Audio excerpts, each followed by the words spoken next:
चुनाव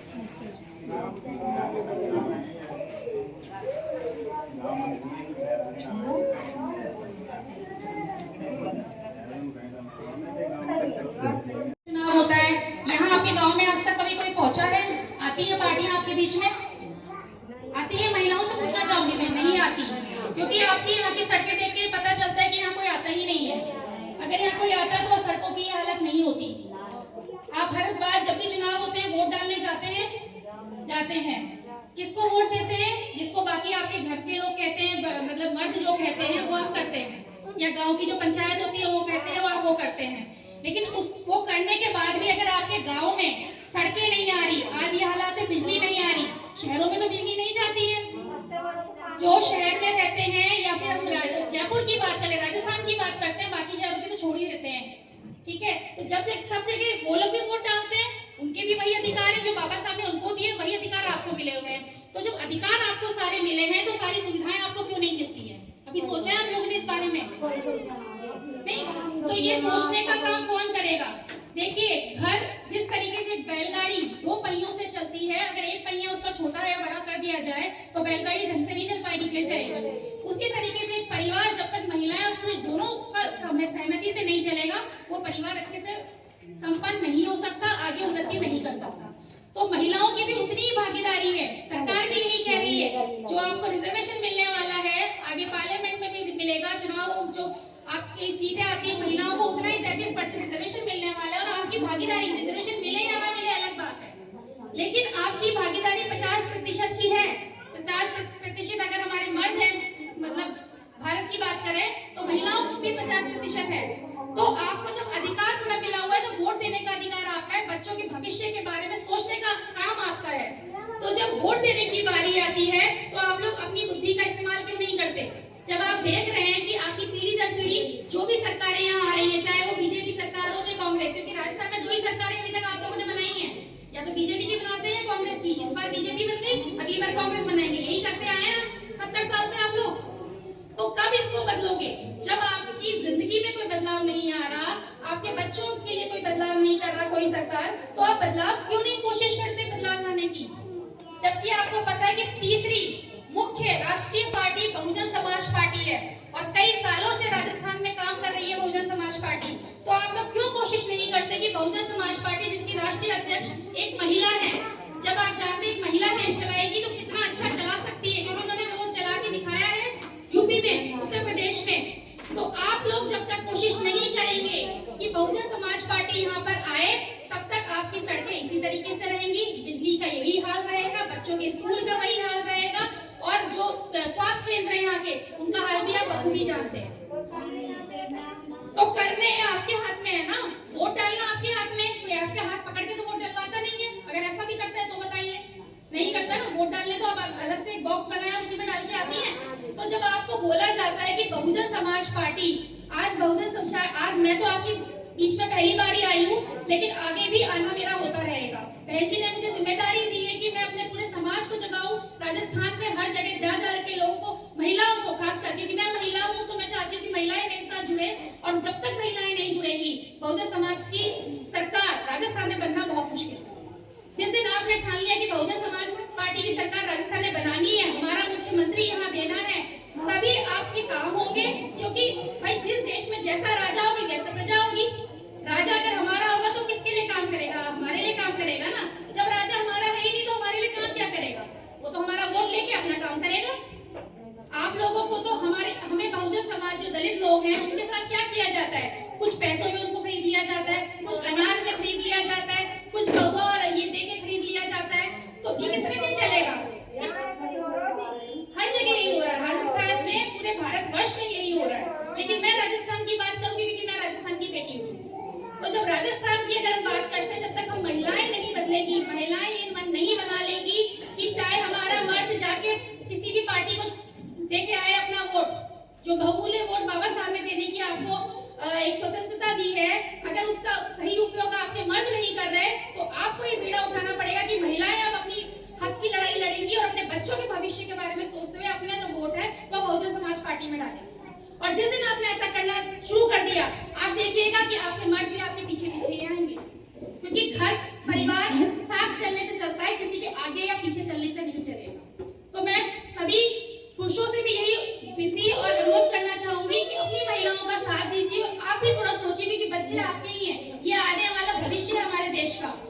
और ये तभी उज्जवल होगा हमारे देश का भविष्य जब सरकार किसी ऐसे इंसान के हाथ में जाएगी जो सभी को समझ। बहन कुमारी मायावती, बहन कुमारी मायावती। अंजला जी, प्रदेश सचिव बसपा राजस्थान।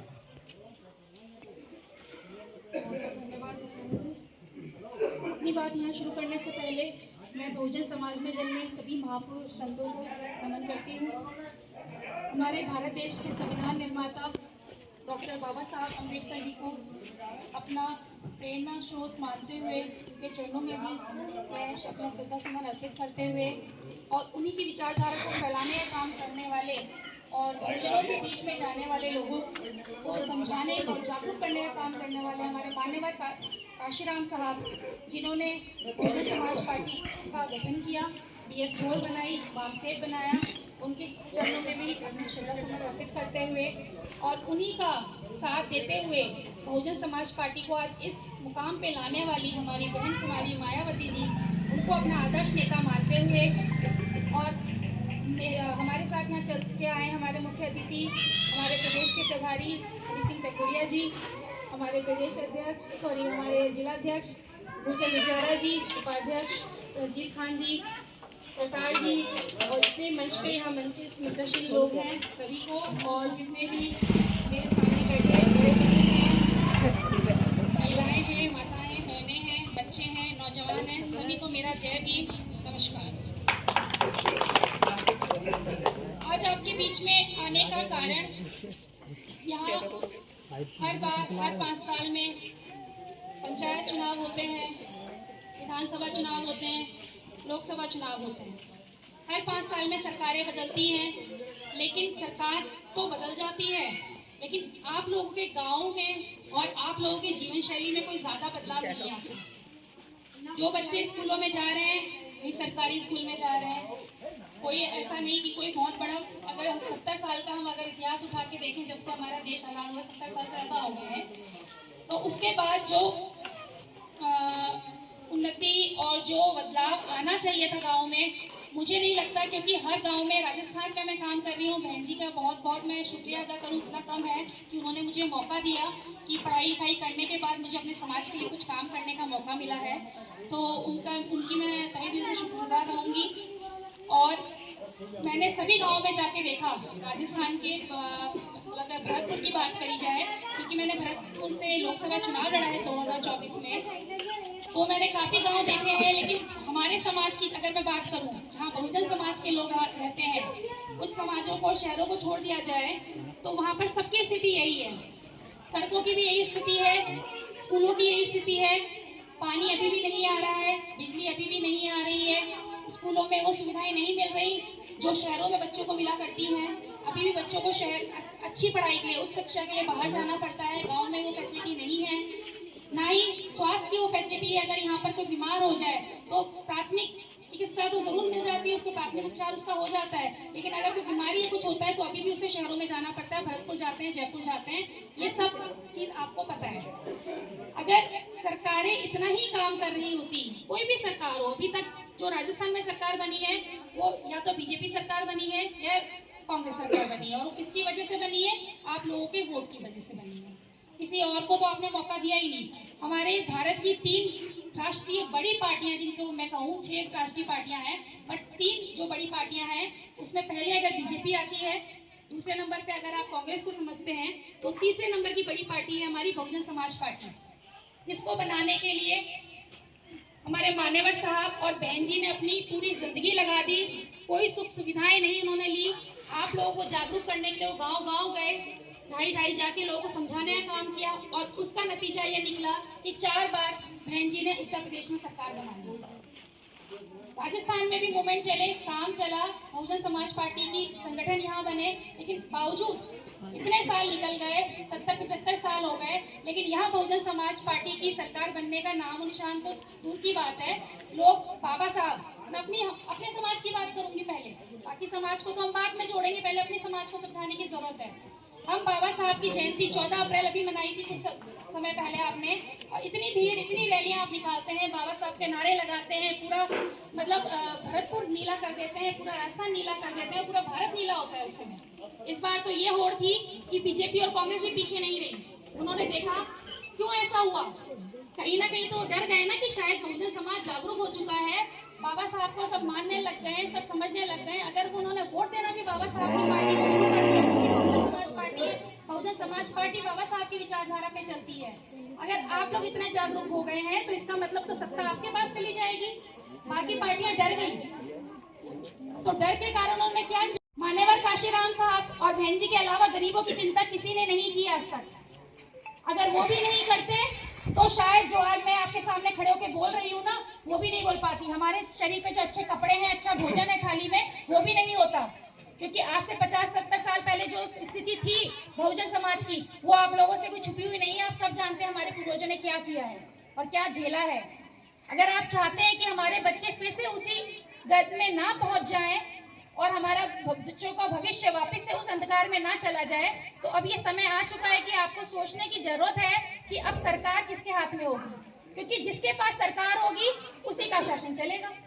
अगर सरकार बहुजन समाज के हाथ में होगी, मुख्यमंत्री हमारे बहुजन समाज का होगा या प्रधानमंत्री हमारे बहुजन समाज का होगा, तो जो नीतियां रणनीतियां बनेंगी वो सब हमारे हित में बनेंगी, ना कि हमारे अहित में। तो ये चीज हमें सोचनी है कि हमें किसको उस गद्दी पे बिठाना है जो हमारे लिए काम करेगा। क्योंकि अभी तक जिसको हम बैठाते आए हैं उन्होंने हमारे लिए तो कोई भी काम नहीं किया। मुझे तो कोई काम नजर नहीं आता। तो अगर आप चाहते हैं कि हमारे बच्चे पढ़ रहे हैं, उनको अच्छी नौकरी मिले, उनको अच्छी शिक्षा मिले, हमें वो सम्मान की जिंदगी मिले, क्योंकि लड़ाई ये सम्मान की है। जब तक सम्मान ही नहीं मिलेगा, अभी भी दलित जाति का होने की वजह से लोगों को मारा जाता है, पीटा जाता है, लोगों को घोड़ी से उतार दिया जाता है। अभी भी ऐसी घटनाएं घट रही हैं राजस्थान में और पूरे भारतवर्ष में, और ये घटती रहेंगी जब तक कि प्रधानमंत्री कोई हमारा दलित समाज का नहीं बैठेगा। और उसके लिए बहन जी, जब तक हम कोशिश नहीं करेंगे तो मुझे नहीं लगता कि बहन जी को हम उस कुर्सी पे बैठा पाएंगे। क्योंकि मुझे पता है कि बहन जी जिस दिन उस प्रधानमंत्री की कुर्सी पे बैठ गई, उस दिन संविधान पूरी तरीके से लागू हो जाएगा। हमें अभी ऐसा लगता है ना कि संविधान चल रहा है, हमारे देश में संविधान लागू है, 50% संविधान भी लागू नहीं है अभी हमारे देश में। और वो तब तक लागू नहीं होगा जब तक कि हमारे समाज का कोई प्रधानमंत्री की कुर्सी पे नहीं बैठेगा। क्योंकि प्रधानमंत्री ही जो चाहेगा वो हो सकता है। अभी भी आपको पता है कि महिला आरक्षण बिल पारित हुआ है, लागू नहीं हुआ है, कब होगा पता नहीं। लेकिन अगर सरकार चाहे तो कल लागू कर सकती है, लेकिन वो नहीं करना चाहती, क्योंकि उन्हें भी राजनीति खेलनी है। उन्हें भी ये देखना है कि कब तक हम आप लोगों से वोट हासिल कर सकते हैं। जब तक आप लोग वोट देंगे तब तक वो आपको इसी तरीके से टालती रहेगी, नौकरियों की बैकलॉग करती रहेगी, कोई वैकेंसी नहीं निकालेगी। अभी कल ही पेपर आपका पता है कि जो नीट की तैयारी करते हैं, कितने बच्चे डॉक्टरी की तैयारी करते हैं, 2-2, 3-3 साल बैठ के कोचिंग में पढ़ते हैं, माँ बाप उनके कहाँ से पैसा लाके उनकी पढ़ाई पे लगाते हैं। अगर वो साल भर की और बच्चों की तो 2-2, 3-3 साल भर की मेहनत जब बेकार हो जाए, पेपर कैंसिल हो जाए, तो आप सोच सकते हैं उन बच्चों पे और परिवारों पे क्या बीतती होगी। तो ये क्यों हो रहा है? सरकार की कहाँ गलती रह गई है? कहीं ना कहीं सरकार इस चीज पे सब में जिम्मेदार है। तो हम लोगों को जागरूक होने की जरूरत है, समझने की जरूरत है। क्योंकि जागरूक तो आजकल सबके पास मोबाइल फोन है, सोशल मीडिया है, हर कोई बच्चा, जितने भी नौजवान है, सब जानते हैं देश में क्या चल रहा है। क्योंकि जो स्ट्रीम मीडिया है, जो मीडिया चलती है, वो हमारे बारे में कभी नहीं दिखाएगी। वो नहीं दिखाएगी कि दलितों पे कितना अत्याचार हो रहा है, वो नहीं दिखाएगी कि कहाँ पर कौन सा बच्चा मारा गया है क्योंकि वो दलित है, दलित जाति से है, वो नहीं दिखाएगी। वो सिर्फ दिखाएगी कि मोदी जी कहाँ गए, वो दिखाएगी सरकार क्या कर रही है, कौन सा पूंजीपति और अमीर हो गया है, वो ये चीजें दिखाएगी। क्योंकि उनको टीआरपी उसी से मिल रही है, वो उसी से कमा रहे हैं। लेकिन हमारे समाज के लिए जो सोचता है वो है एक बहुजन समाज पार्टी, हमारे परम आदरणीय बहन कुमारी मायावती जी। और उनकी सोच और उनकी समझ, उनकी जो बात विचारधारा है और उनकी जो बातें हैं वो पहुंचाने के लिए हम जैसे लोग आपके बीच में आते हैं और उनकी बात को आप तक पहुंचाते हैं और कोशिश करते हैं कि आप लोग शायद समझ जाएं थोड़ी सी इस बात को कि अगर अभी भी समय है, समय रहते अगर हम समझ जाएं और अभी भी अगर हम लोग ये मन बना लें कि बहुत हो गया बीजेपी कांग्रेस, इतने सालों से देख लिया बीजेपी कांग्रेस, अब उसको छोड़ के बहुजन समाज पार्टी की सरकार बनाएंगे। चाहे कोई कितना भी कह ले कि आपकी वोट खट्टे में जाएगी। क्योंकि मेरा जब मैंने चुनाव लड़ा 2024 का, तो मैं लोगों के बीच में गई। शायद इस गांव में नहीं आ पाई मैं, क्योंकि भरतपुर बहुत बड़ी जोन है, तो सब जगह जाना, बहुत गाँव है यहाँ पर, तो हम जरूरी नहीं है सब जगह पहुँच पाए। 20-25 दिन का समय था मेरे पास, लेकिन जिस भी मैं गाँव में गई वहाँ पर सब लोगों की सहानुभूति ये थी कि भाई बीजेपी तो कुछ कर नहीं रही, तो हम कांग्रेस को जिता देते हैं, संजना को जिता देते हैं। मेरे मुंह पे उन लोगों ने ये बात कही, क्योंकि उनको क्या उनके दिमाग में फीड कर दिया गया है कि बहुजन समाज पार्टी तो जीत ही नहीं सकती, बहुजन समाज पार्टी तो